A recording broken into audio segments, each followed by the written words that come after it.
So thank you all for your patience as we were just making sure we got the right lighting for Matthew, and of course welcome to the series on the coming of the subjective age. We are now in part 5 out of 8, and today's topic will be the role of bhakti in the subjective age. Of course, who best to address this topic but our guest speaker Matthew. We welcome you, Matthew. It's nice to have you back, and I know you've just recently returned from India, so we're hoping you had a chance to kind of rest and kind of get acclimated before today's talk. But welcome. Looking forward to you today. Thanks so much, Radhe and Vladimir. I always really appreciate coming onto this platform because you guys do such a good job of setting everything up. It's so seamless and simple, and then I show up with my tech issues at the last minute and bungle it all up. But, well, let me just do maybe a formal introduction. I know everybody knows you, but maybe before you get started, I would just like to introduce Matthew. He is co-director of Shraddha Yoga, and he is board president of Auroville International USA. He has been a student of yoga philosophy in the light of Sri Aurobindo and the Mother for over 20 years. And he teaches yoga philosophy. Matthew expresses his devotion and love for the divine through music that weaves Western folk traditions with Sanskrit and Tamil mantras. So today, Matthew will address the refinement of bhakti over time as a science that uses the emotions the same way Dhyana yoga uses the mind, or Hatha yoga uses the body, all in the service of awakening. So he will blend history and ideas with an experience for attendees, weaving the facts and the transmission. And as always, there will be time for Matthew to take any questions, or if you have any sharing or comments. We do have the Q&A box. You can also decide to raise your hand if you'd like, and we bring you over to join Matthew as a panelist. So Matthew, with that introduction, I'd like to turn it over to you. Okay, thanks, Radhe.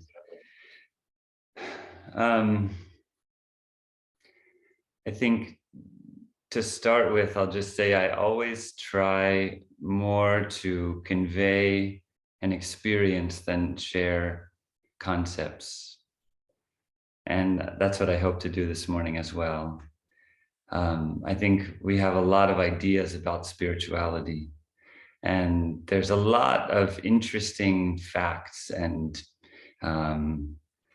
historical anecdotes that we can talk about with regard to any spiritual tradition, including the various bhakti traditions. But more important than any of those facts or anecdotes or concepts is our embodied experience. And this is especially true with bhakti, because bhakti is not an idea. Bhakti doesn't exist on the ideological, intellectual plane. It is an experience. And I think of yoga as a set of practices that supports a path toward a state of being. So I apply that idea to like any of the yoga paths, and it applies to bhakti as well. So I'm just fixing my video there. Yeah, it applies to bhakti as well. It's a path, it's a set of practices. So it's, there's things to do. There's, in the various bhakti texts, they talk about kirtana, singing. They talk about smarana, remembering. They talk about puja, worshiping, archana, different approaches, things that can be done along the way as part of the practice of bhakti.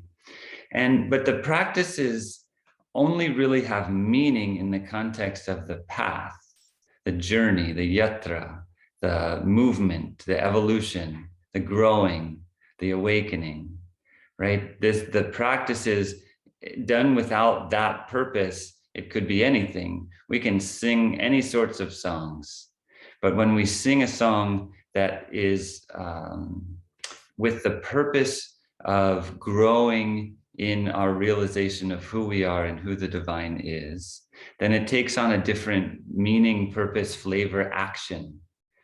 And this path is leading to a place. It's not just a random path meandering through the forest that might end up anywhere. It's a path that leads toward a state. And when we're talking about yoga in general, it's a path that leads toward the state of yoga, the state of union, the state of alignment of all the different aspects of myself, my physical self, my emotional self, my mental self, my spiritual being, the depth of my soul, the spark of divinity that is the essence of creation that lives in me. All of these are aligned, and they're aligned from the top down. So that, I mean, you know, every orientation when it comes to spirituality is somewhat relative. There's no top, there's no bottom, there's no up, there's no down, there's no, you know, higher and lower. But for the sake of articulation, we can say that the deepest essence of my soul, the spark of divinity that was created at the beginning of time, that has manifested itself in the uniqueness of me, I want to align all the other layers of myself with that, so that my embodied being is transparent to that radiance. That's the state of yoga. And the state of yoga involves and implicitly includes union with the divine, union with that spark of creativity. And the spark, you know, in the Western tradition, we think of God as creating stuff. In the Eastern traditions, the idea more is that God is the stuff. God becomes this manifestation. God becomes duality and multiplicity. And so when the actual reality, so this is the thing about yoga. Yoga isn't an artifice. It's not putting on something. It's not a show. It's not trying, you know, an alteration of reality. It is the embodiment of reality as it is. What we're living in now is the confusion and delusion of separateness and isolation. That's the illusion. That's the falsehood. The reality is the oneness. So in the path of yoga, we're moving towards the state of reality that already is, that we already are, that already exists. The substratum of all experience and reality is oneness. And yet we are not, in an embodied way, living in that oneness. The earth is not in a state of, the earth is in a state of duality, in a state of multiplicity, in a state of confusion. And so we each individually and collectively, and the earth as a whole, are all along this path moving towards this state, which is the fundamental state of reality, Sat, the underlying being, the underlying reality, Ritam, the truth. So the context of this particular talk today, Bhakti in the Subjective Age. So I was thinking about this, you know, what is the subjective? What does it mean? We use words, right? And Sri Aurobindo uses lots of words, and lots of words that are, to our modern ear, a bit complicated, or, you know, they're hard to understand. Subjective. What does it mean to embody subjectivity? What does it mean for me to be my subjective self, you know, to know who I am? So I don't experience myself as an object. I don't experience my body as an object. I don't experience my emotional being, my heart, my emotions as objects. I don't experience my mind, my thoughts, my ideas, my beliefs as objects. There's not a separation there between me and these aspects of myself. Everything is one. Everything is subject. This is again in alignment with the state of yoga. So subjectivity is embodiment. There's a teacher of embodiment named Thomas Hanna who coined a word in the 70s, I think, he used the word soma. It's interesting because that's a word that appears in the Rig Veda. He used it in a different kind of way. The word soma that he used was to describe the body experiencing itself as a subject, as opposed to an object, as opposed to me looking at my arm and saying, that's my arm, this thing that's attached to me. And, you know, what's me? I don't even really know, but each of these pieces of my body are individually attached to me somehow. They're like glued on. And Thomas Hanna said, no, it's possible actually to experience the body, for the body to experience itself as a subject. This is where we get the word somatics, somaticization. Somatics is the supporting practices and techniques that support the experience of subjectivity in the body, embodiment. And the body is this is the material layer. This is the base layer. We can also apply this to emotions so that our emotional being, we can experience as something that we're grappling with. Emotions come and they knock us off our feet and they're difficult and painful, and then we go up and down. Or we can experience a unification and integration of our emotional being so that it becomes subjective. I know who I am. I know the emotions that are me. And increasingly, the emotions that are me, the emotions of peace, love, compassion, generosity, humility, sincerity, aspiration, these natural organic emotions that are seated in me as part of my uniqueness, these emotions become my subjectivity. This is what I experience. And other emotions that pull in a different direction towards the experience of isolation, depression, despair, fear, anxiety, these emotions that partake of isolation and separatism, not yoga, anti-yogic emotions, let's say, they become less and less prominent until at the peak of subjectivity, they disappear. The same goes for the mind. We can experience the mind as these random thoughts that pull in the direction of separatism, isolation, objectification, or we can experience the mind as the truth shining through us, the pure radiance of Saraswati, the pure radiance of inspiration, shining from the divine, pouring down into us, transparently flowing out. Now, of course, this state of yoga, this state of subjectivity, is not necessarily where we all find ourselves right now. And so we are on a path of awakening, a path of self-realization. We are on a path towards this destination. And the same goes with bhakti in the case of, or in the context of subjectivity. The bhakti can be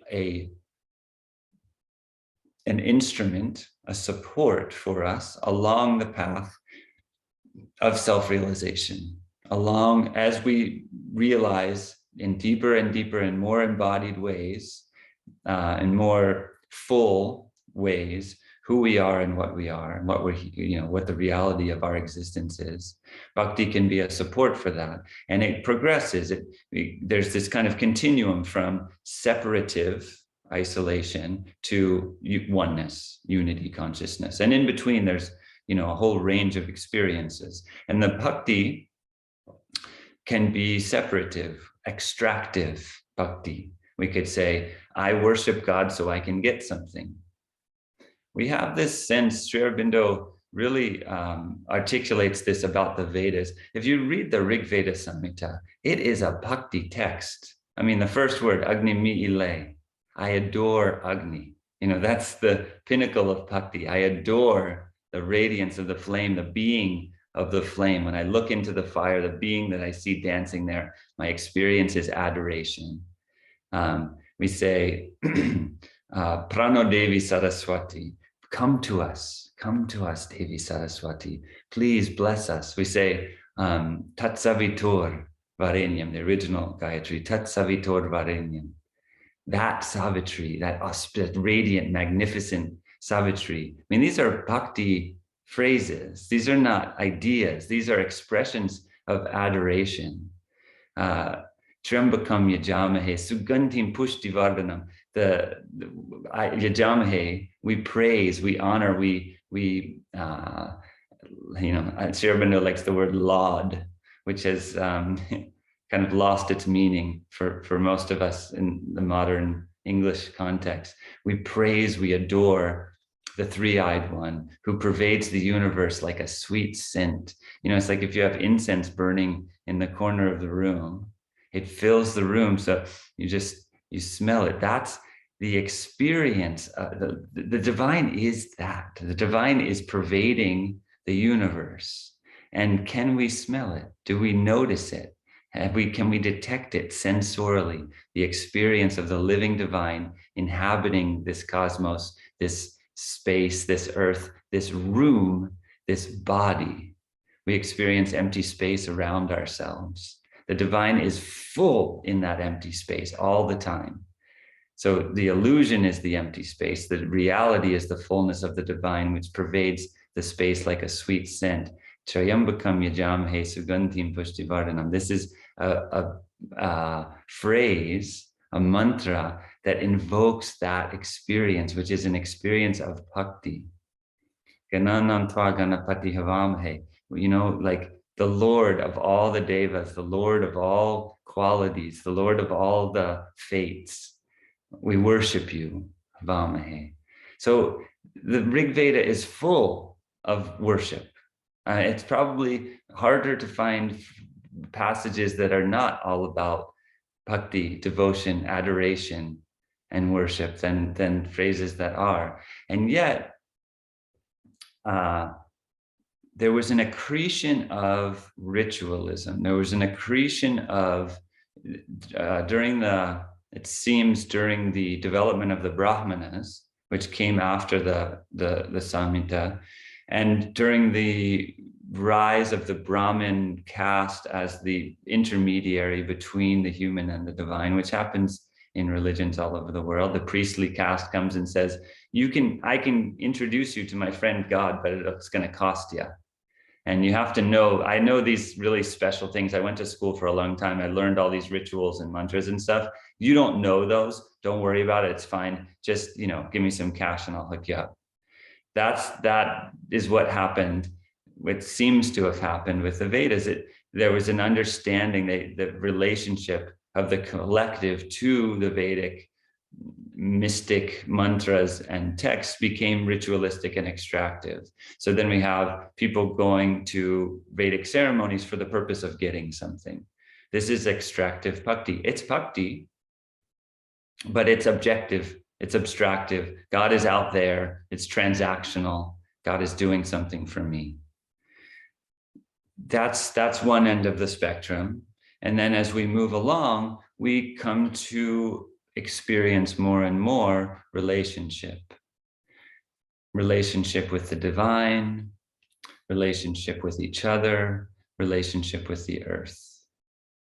And it's progressive and it moves in phases.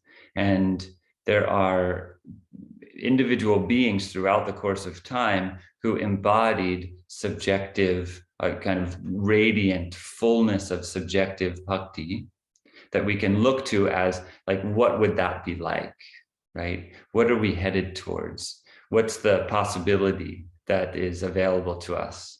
I'm just gonna see if that helps with the lighting.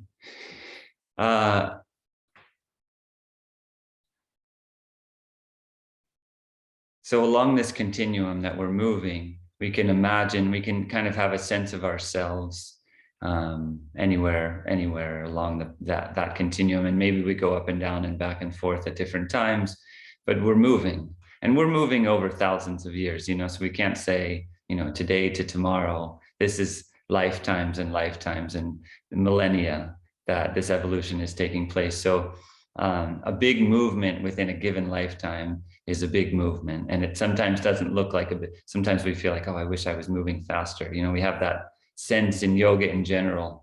Wow, man, why I'm so, why am I so limited? Why am I so incapable? Why do I still experience things like this, such duality, such limitation?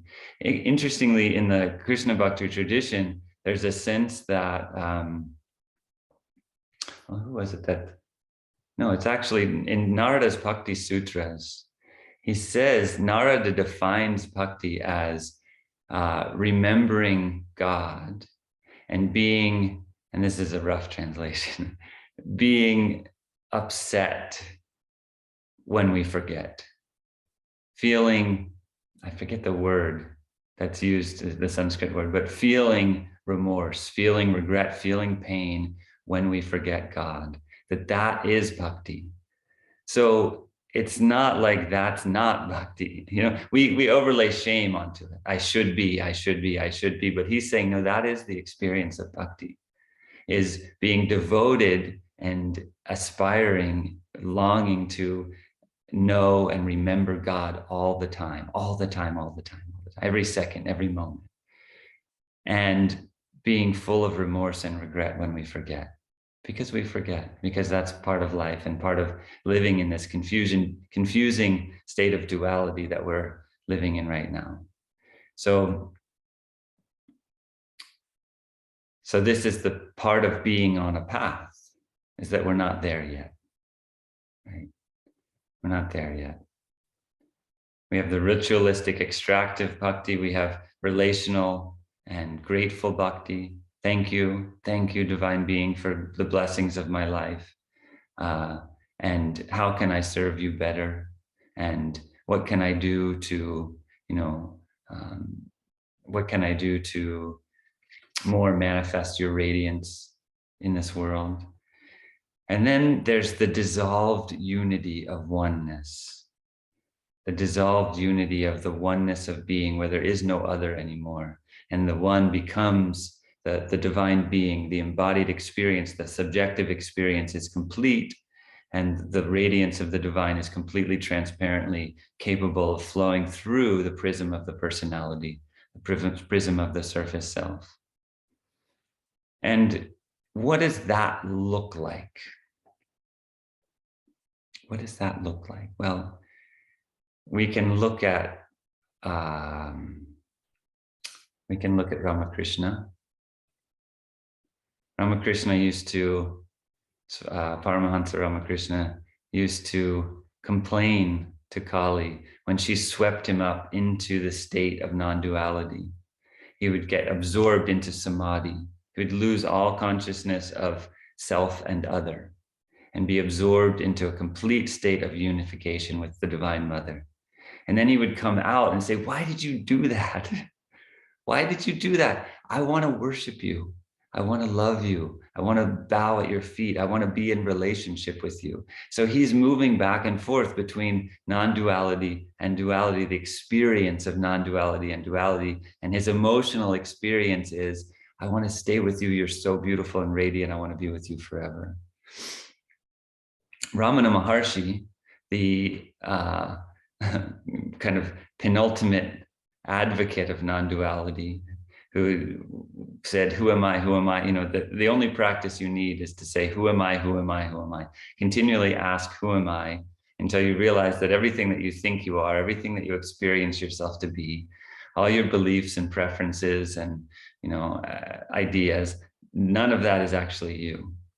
And eventually, when you've exhausted yourself, the true self will shine through, right? So this is Ramana Maharshi's teaching, complete non-duality. Everything is Maya except for this. Everything is confusion and delusion except for that one.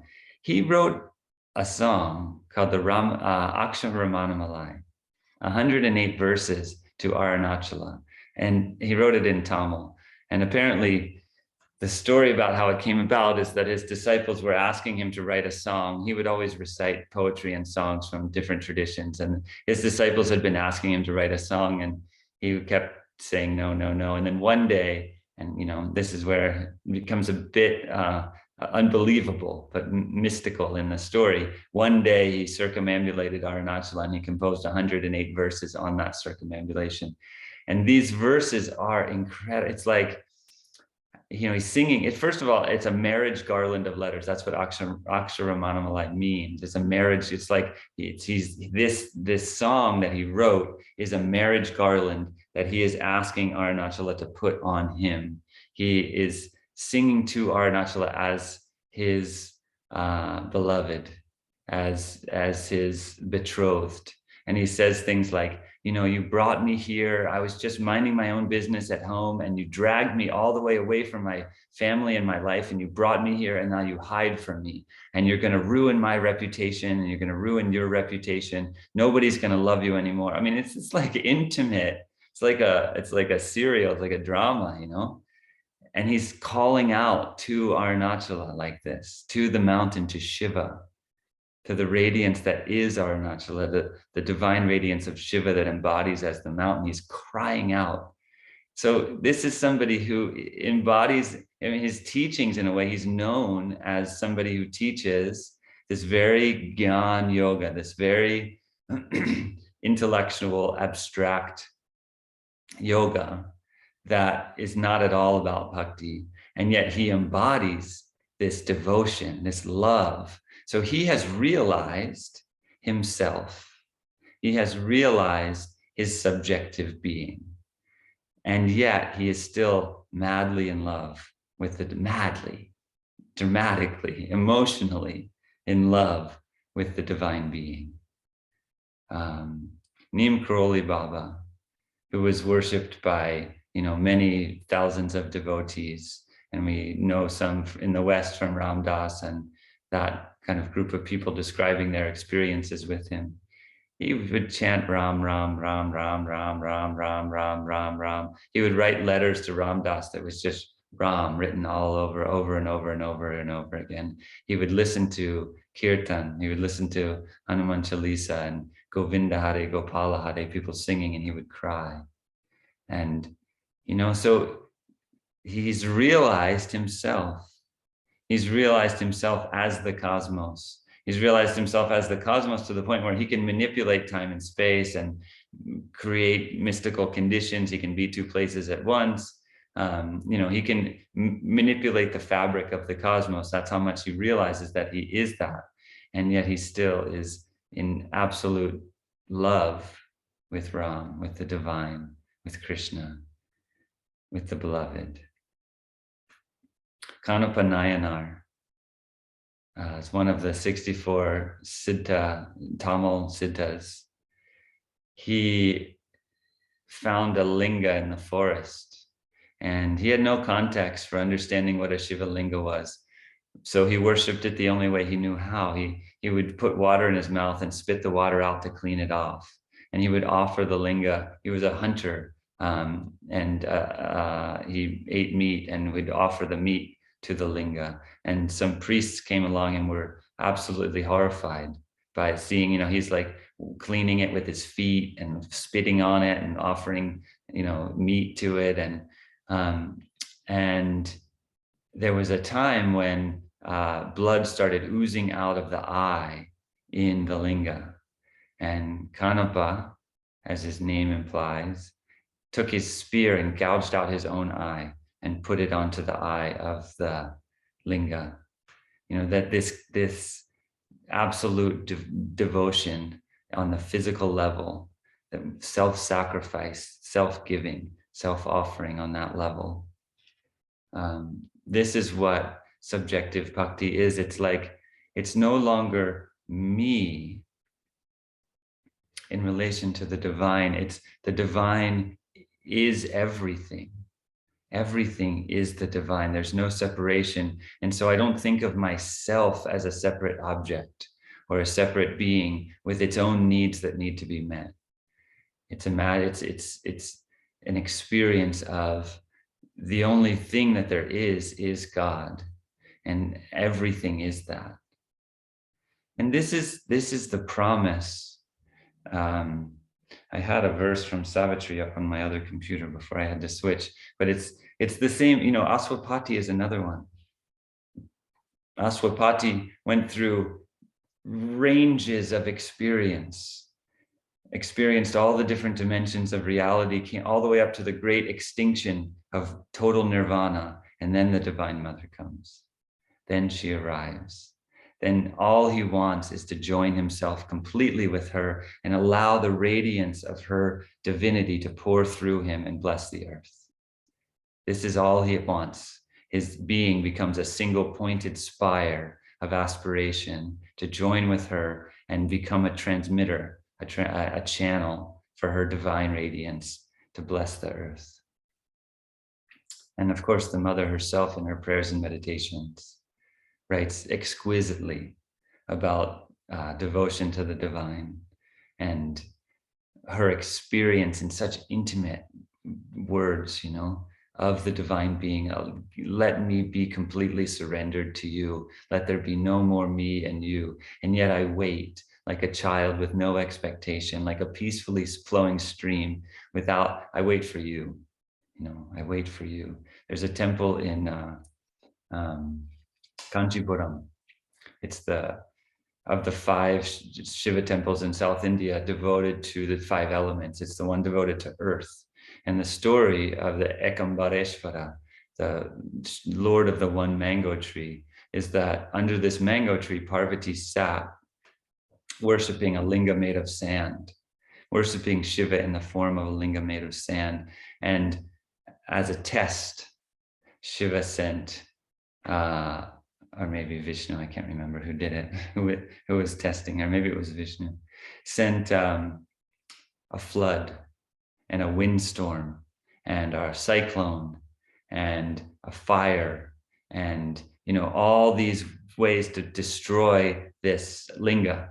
The flood would wash over it and the windstorm would blow it down and the rainstorm would destroy it. And she just wrapped herself around this linga and protected it with all of her being, with all of her, and she waited for Shiva. She waited for Shiva.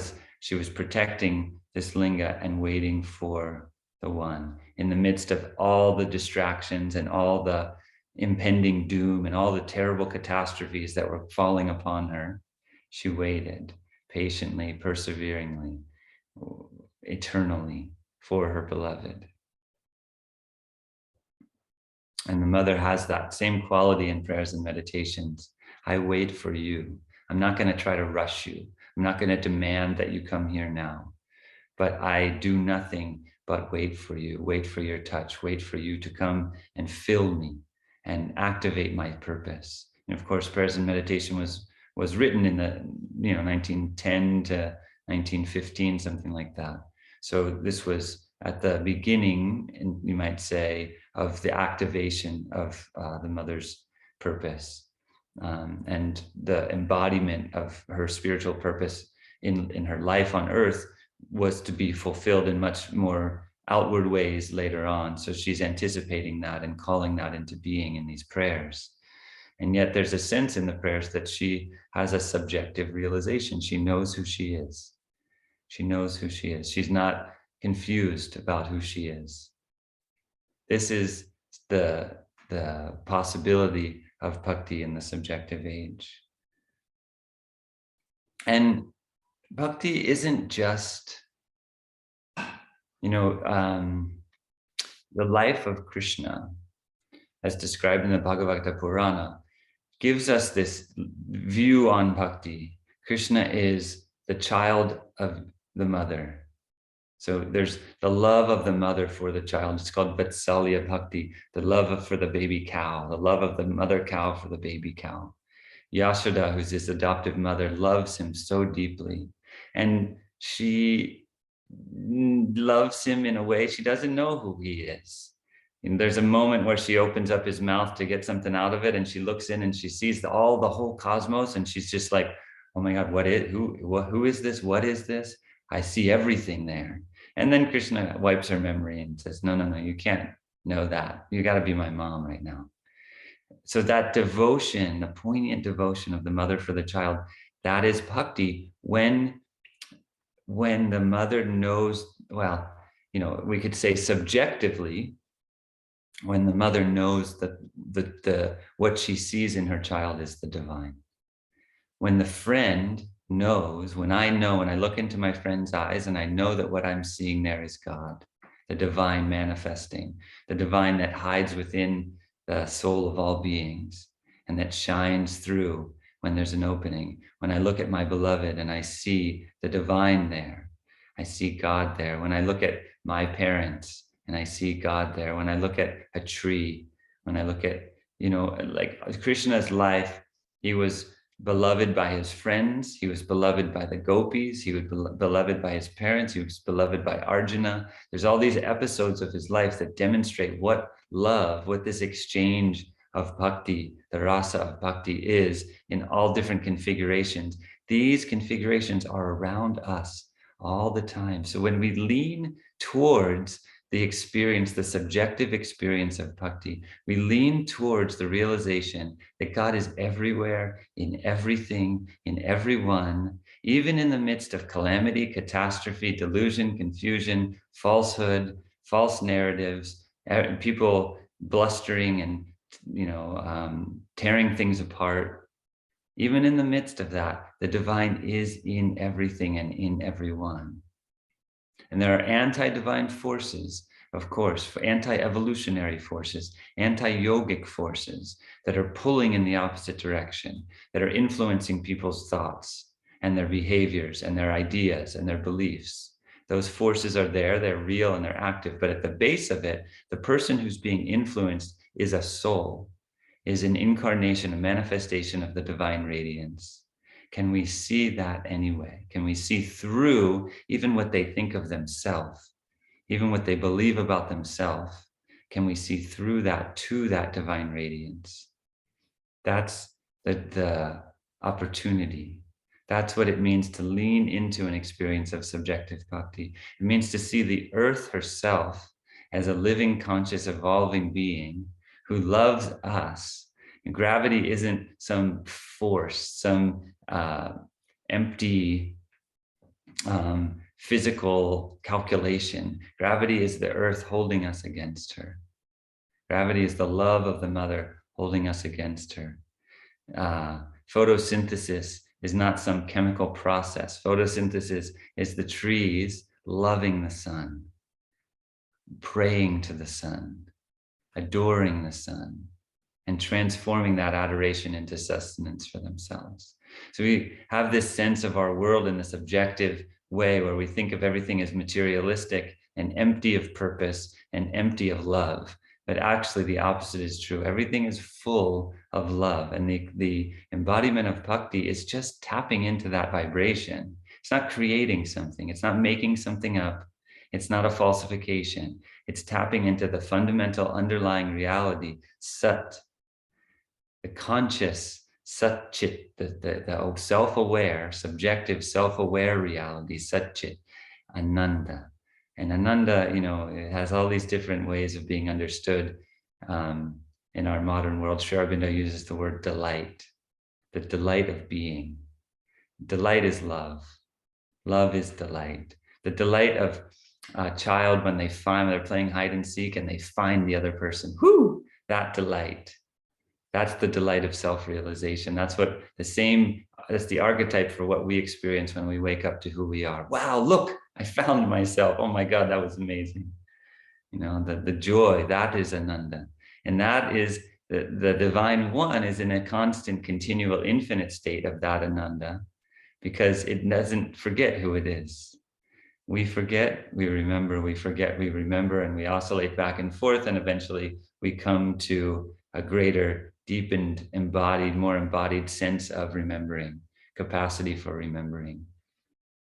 This is the path of bhakti. This is the progression along the path of bhakti. We have this relationship with ourselves, with each other, with the earth, and with the divine. And we have a continuum of separated from ourselves, separated from each other, combative, in competition for limited resources, wanting something from the divine, wanting something from the earth, extracting resources from the earth without gratitude, without honoring, without reverence. And then we move along the continuum, recognizing that the divine is in every being, recognizing that the earth is a living being, and everything that we take from her, we are taking from ourselves. Everything that we extract without responding. I mean, we're learning now in a very physical way about the consequences of extractive relationship with the earth. But it's not just the physical consequences. We are desecrating our own selves when we don't thank the earth, when we don't reverence and worship and adore the earth for what she constantly, unceasingly provides to us, the infiniteness of her love and nurturance. And the divine, of course, our relationship to the divine can be characterized by extraction, and it can be characterized by oneness and unity and love. And I would say that aside from, or in addition to what I've spoken about as far as adoration and the adoration of Ramana Maharshi for Arunachala, the adoration of Karoli Baba for Ram, the adoration of Oswald Party of the Divine Mother, the adoration of the Mother for the Divine, the adoration of Ramakrishna for Kali. In addition to this adoration, another quality of subjective bhakti is self-giving. And I've alluded to this a few times, but just to say more clearly, when there is no self but the self, there is no self to protect. When there is no other, there is no possibility of giving oneself away. When I am infinite, I can't run out. When my love is infinite, it can't run out. And so the experience of subjective bhakti, the need to self-protect is gone. Because the container of the ego that creates the experience of separation and lack is gone. Once we're subjectively aware of who we are, the ego is like a vessel. It's like something that is waiting around to be used a tool that's waiting around to be used in the appropriate way, but it's not asserting itself. It's not enforcing or imposing a sense of limitation. It's like a vessel for the divine. You can see a cup filled with water, and you can know that the water is not actually limited by the cup. The cup's just a container. But within the container of the ego, we often feel as if our water is just completely separate from all the other water. And it's not really actually a part of other water. It's just what it is. It's just what we experience it to be in its individual separation. So the subjective bhakti is the realization that all that is inside of me is the same all that is inside of everything. And so there's no need to protect mine. There's no need to hoard mine. There's no need to look out for mine. There's just a will to offer myself to the divine, to the wholeness, and not offer myself to smallness, not to say to somebody who has a distorted perception of reality, you can direct where my love goes. You can direct, it's not to pour myself into another false narrative. It's to say to the divine one, to the divine reality that holds, the divine wisdom that holds all reality and all purpose, and knows all the pluses and minuses and all the potential paths and all the potential pitfalls, that hold the divine wisdom that holds everything. It's to say to that, I give myself to thee unreservedly, absolutely. Use me, make use of me. And so to the point where there is no me and thee anymore. In the Tirumantram, it says, when we lose, I don't know if I'll remember the quote exactly, but it's something like, why speak of me and you? It's something like that in Tirumantram, this Tamil text. Why speak of me and you? In the love of the divine, all sense of separation dissolves, and there is no more me and you. Self-offering.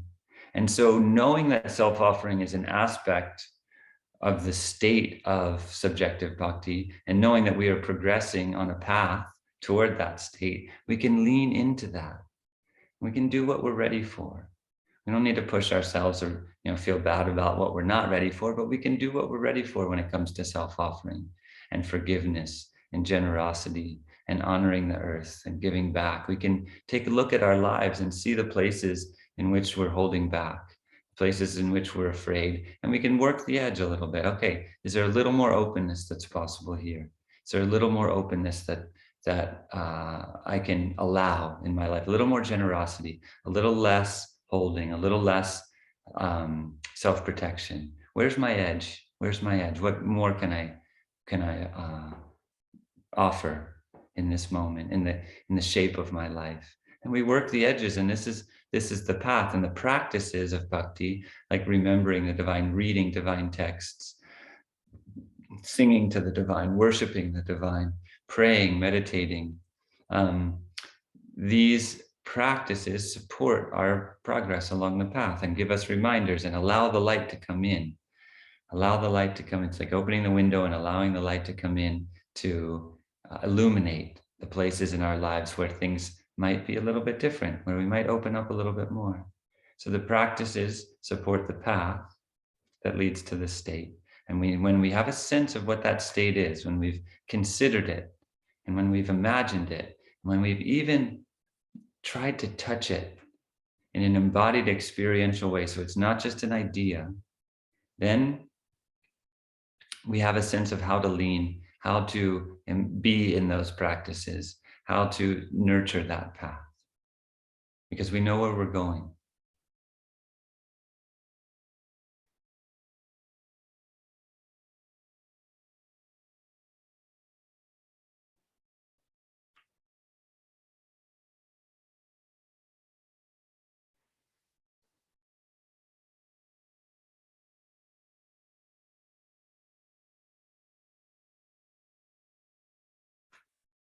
And I think we're back at the beginning. We've come full circle. Yoga is a path. Yoga is a set of practices. Bhakti is a set of practices that supports movement along a path toward a state of being. And all of life, as Sri Aurobindo says, is yoga. Nothing's left out. Every minute, every breath, every action, every thought, every interaction, every relationship, everything is yoga. And we're all growing together. It's not just me on my own path working that out. We're all growing together, whether we know it or not. And whatever we think about our life and the purpose of our life, those limitations of thought have no impact on our capacity to actually grow, because the earth is waking up. And there's no, we aren't separate from that. We are the earth's awakening, and it's happening. So thank you for spending this time with me. And I'm happy to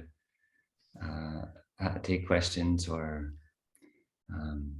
hear from you about your experience of this topic.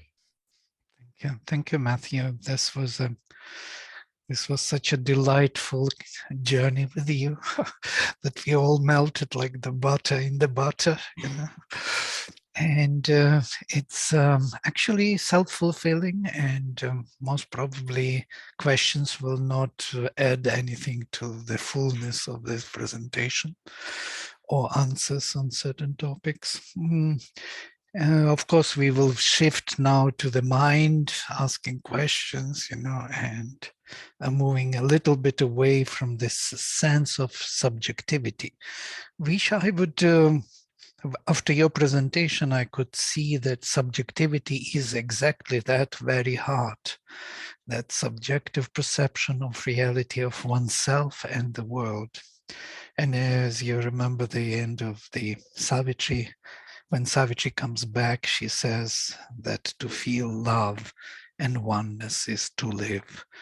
So this is the only truth she learned, to love and to feel love and oneness. So these two fundamental movements of our consciousness constitute everything in this world. So thank you for this wonderful exploration of the bhakti with us and bringing us closer to this deeper sense of reality.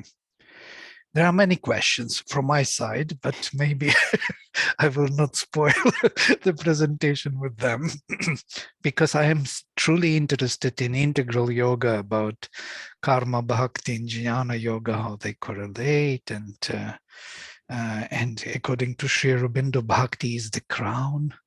Yeah, this is the end, so to say. First, you have to make an effort, karma, then you realize yourself, jnana, you find God, and then you receive the answer from heaven, which will kindle the light in your heart of love towards the divine, because you already realized something of the divine. So basically, bhaktas are those who already know the divine.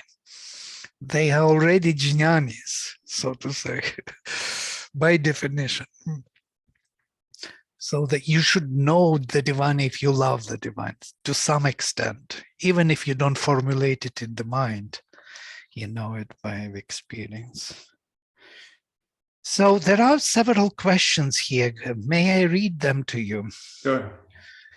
Thank you, Matthew G, for this heartfelt, subjective description of bhakti. Can you please tell us the role of a personal God on the bhakti path?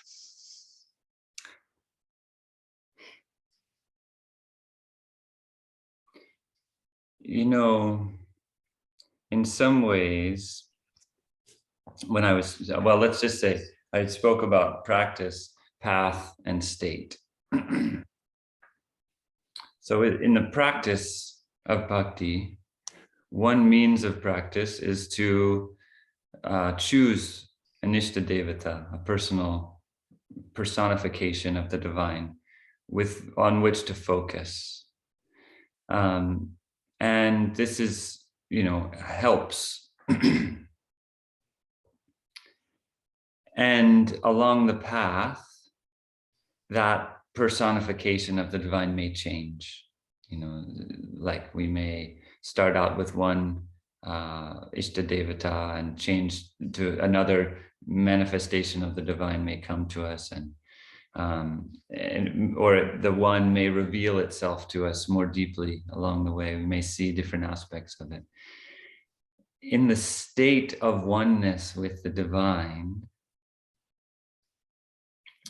even, Karoli Baba is worshipping Ram, even Ramana Maharshi is worshipping Shiva as Arunachala, Oswald Party is worshipping the Divine Mother. So there is this personality there, even in that state. And yet, with Ramakrishna and Kali, he merges into that infinite and then comes out of it. So I think it can't necessarily be answered like what in a state of absolute subjectivity, what is the role of a personal divine? I don't know that it can be answered. At least I can't answer it, right? In a simple way. But I know that having a conversation with a being that responds, with a being that I can imagine talking back to me, is helpful. And I'm a little bit hesitant to say it like that because it sounds a bit utilitarian, like mechanical, transactional. My relationship to the mother, I don't know why it's her, the mother of Sri Aurobindo and the mother of the Sri Aurobindo ashram in Auroville. I don't know why she is the one that talks to me. But it's just like that, and I trust it. And my whole life, my external life, is shaped by my relationship with her. There's nothing in my life that is not influenced or shaped in fairly dramatic ways by my relationship to her. So she's a personified, I experience her as the Divine Mother, and I experience her as a personification, a personality that talks to me, uses words. I feel love from her. I feel an emotional connection. We exchange ideas. I feel her in my body. I feel her close to me. So all those things are there as a part of my personal experience. And in the texts of bhakti, these are also, you know, recommended. It's recommended to have a relationship with a personification of a divine being in order to support the practice. So I guess I can answer in those two different ways. Like in bhakti traditions, it is recommended, and some bhakti traditions, the highest is to be a bhakta. But there's nothing higher than to be devoted to Krishna, and that fundamental duality is permanent. And in some bhakti traditions, that fundamental duality is transcended. And I think anytime we have a duality like that, it's generally a yes and rather than an either or. And that's the integral yoga, right? They're trying to synthesize and integrate the inner essence of both of those. But as far as like my current state of being, having an intimate and direct relationship with a personified being that I experience as the Divine Mother is rich and transformative and mystical and incredible. And I can't imagine what my life would be like without that. Thank you. Actually, this personal aspect in the divine is very fundamental, because it's the very subjectivity of your psychic being, which loves, the only psychic can love the divine, and anybody else for that matter. So without this kind of manifestation of the psychic love, bhakti is in question altogether. So who is lover actually? Who is loving who? Yeah. So, and you remember the in agenda, Mother describes how Durga tried the psychic being of the mother. She put on the psychic being of the mother for the first time, because the devatas are, the gods are typal beings. They do not have love for the divine. They are the divine, as it were, in action. And when she tried, she said, oh, from now I am Bhakta of the divine. From now on. Durga said that, because that love, that is a very, very special state of the psychic being. So the personal aspect will be always there, this personification of everything, seeing the divine in everyone, this kind of personal relation of you towards the divine is the very sense of bhakti, I think, at least. And by the way, in one of the stories, Hanuman, when Hanuman was offered by Rama to go with him to heaven, as you remember, he said, no, I will wait for you here. I will love you, because that bhakti is only on earth is possible in pure sense, because when you have embodied psychic being, then you can love the divine. And this relation which you were describing with earth and as our mother is possible only in the embodied state where the psychic is there. So thank you for these explanations of your relation to the mother. There are a few more questions. I will, they are praising things and admiring your presentation. This I will skip. They are not questions, but there are a few which are questions. Thank you very much. Each word was of you was soulful. And can you please explain how to deal with anti-divine forces with love?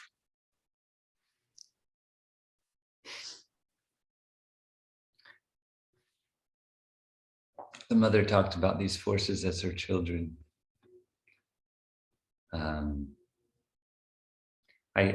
What I can easily say is what I said before, which is that what we tend to do is associate a person with the force that is moving through them and dismiss, denigrate, and make an enemy out of a person and say, this person doesn't deserve my love and doesn't deserve to live, you know, whatever. This is something very common in our world right now, is to demonize people.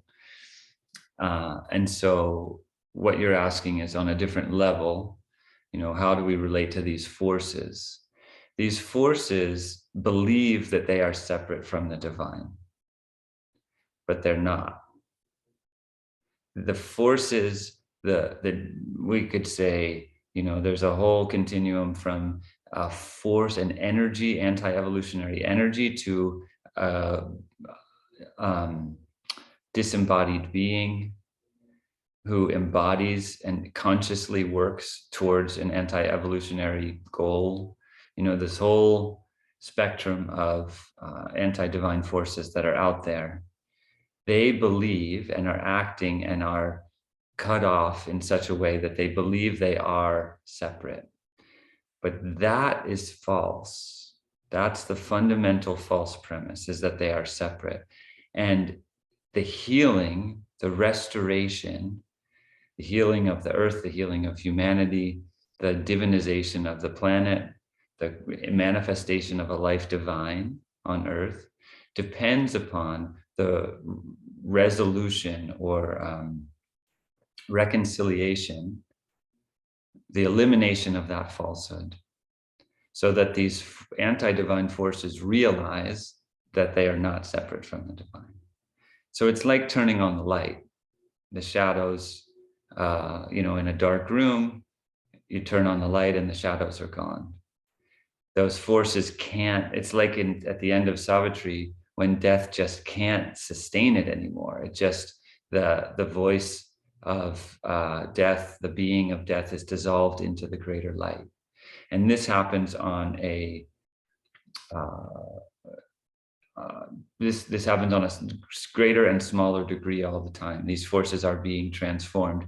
There are beings on earth, there were beings on earth, have been beings on earth, and are beings on earth now, and the earth herself, who are, through their own self-sacrifice, as Narad says in Savitri, in the way of fate and the way of pain, I forget the name of that canto, but that when a divine being incarnates on earth, they take up the yoke of human suffering on behalf of the earth.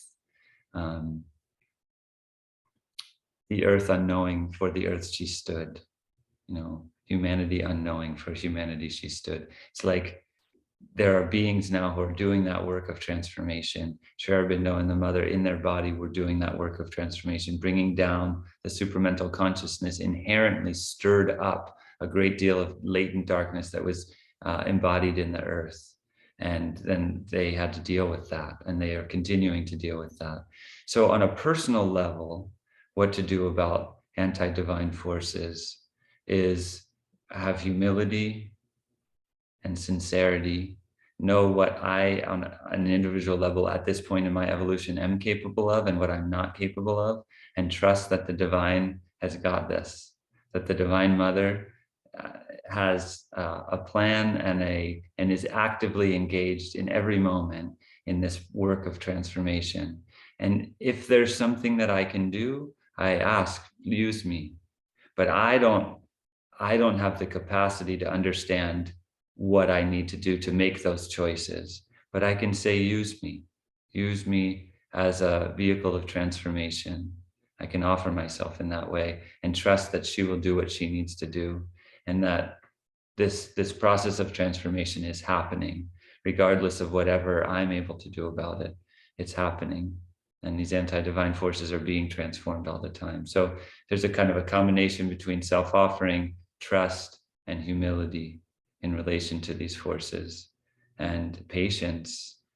And we look at our world right now, and there's so much polarization, so much violence, so much hatred, enmity, overlapping catastrophes, humanitarian, ecological catastrophes, and people really being moved by forces of separation, acting out very strongly forces of separation. I can't stop that from happening. I can't. But I can have patience and trust and know that these forces are not telling the truth when they say, this is just chaos and chaos will reign. and there will never be a divine earth. You know, that's kind of the message that these forces are giving. I can know that that's not true, that the divine is growing, and that the what's happening is a purification of the earth. These forces are being chased out of the shadows up into the light where we can see them, and released into the greater light. And the process of that, like the hour of God, you know, Sri Aurobindo talks about the hour of God, when there's a great increase in evolutionary pressure.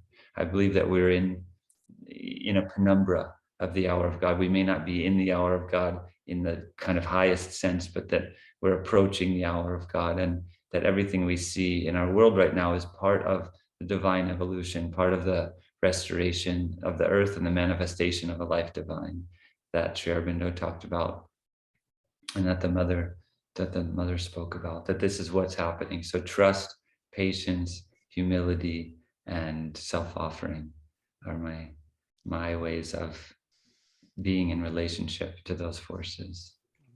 That's compassion. So Sri Aurobindo has a beautiful aphorisms in this way: to hate the sinner is the greatest sin. Why? And if you think about it for a second, because the sinner is actually a sick person who is the divine, which is misled or occupied by darker forces. So to hate that being is actually to increase the darkness around him, not to dispel it with love and compassion and understanding and help. All sinners need help, real help and real love to break that spell around them. And these are stories constantly in the Indian tradition. You find that those, kind of rakshasas or some kind of beings cursed to be, some demons, when they are killed by Krishna or Rama, finally they come and say, thank you, we were waiting for you so long to be released from this form, because there is nothing but the divine in this world everywhere. Yeah, this is a beautiful message of Indian tradition, which we have to learn from much. There are a few more questions, but they are more of a general kind of, I think they were answered in your talk. You can see them yourself and see whether you find them answerable. I think they are basically answered already. But I can give you one of them. What is the goal after we have attained adoration for God? Do you know that?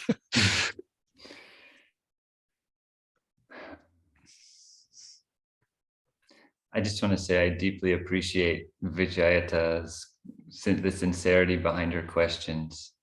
I can feel there a deep aspiration to know the divine and to be permanently established in a state of divine adoration and oneness. And that is just so beautiful to see. And it's like food, that aspiration, that desire to be in a state of permanent adoration, permanent relationship with the divine is like a strong, nutrient-rich food that feeds your growth. And in some ways, that's all you need. You don't need anything else. The goal after, I think you don't know until you get there. When you reach a state of permanent adoration, a permanent joining with the divine, then you'll know what the next goal is. But I don't know how useful it is to anticipate that, and more to just focus on what's next, and knowing that you're leaning in that direction, you're moving in that direction towards the fulfillment of your heart's desire, honoring your heart's desire, having reverence and devotion even for your own heart's desire, your own heart's sincerity, and honoring that, staying present to it, feeding it, nurturing it. The answer will organically evolve out of that process. Thank you. By the way, something similar was asked to Sri Aurobindo when they asked, when supramental will be realized, what will be next? Is this the end of our journey? And he said, no, we will grow from light to greater light. So here one wants to say from love to greater love. Yeah. Yeah. Yeah, and we can imagine a world where we don't have to learn by pain. Where pain is not the spur that compels us to grow, that we grow based on love and inspiration, and our relationships with each other are generative, and we can imagine that as a possibility. And I think just holding that now in the state of our world, with all the cynicism and all the how rare it is for people to feel a sense of possibility. It's a powerful statement to hold that's where we're going, that's where we're headed all together, and it's sure. We have been assured by many teachers, and it's sure. And just holding that is powerful. It ripples out. Thank you. Thank you, Matthew. Thank you, Matthew, so much. Very, very beautiful. Yeah, thank you both. Thank you for your technical support and your organizing this platform, which I know is meaningful to a lot of people. So, and your kind of continual, generous, the regularity of it, the consistency of it, it feels very solid, and it's important at a time like this for people to have a place they can go to receive in this way. So I thank you on behalf, not just of myself, but of everybody who values the work that you're doing. Thank you. And we really appreciate everybody showing up on a Saturday, either morning or evening, depending where you are. A lot of people are, use the weekends for family and things like that. So we do appreciate that that you come and that you hear, you ask questions, you engage, and you keep coming back. So thank you all so very much. And Matthew, again, thank you. Much gratitude.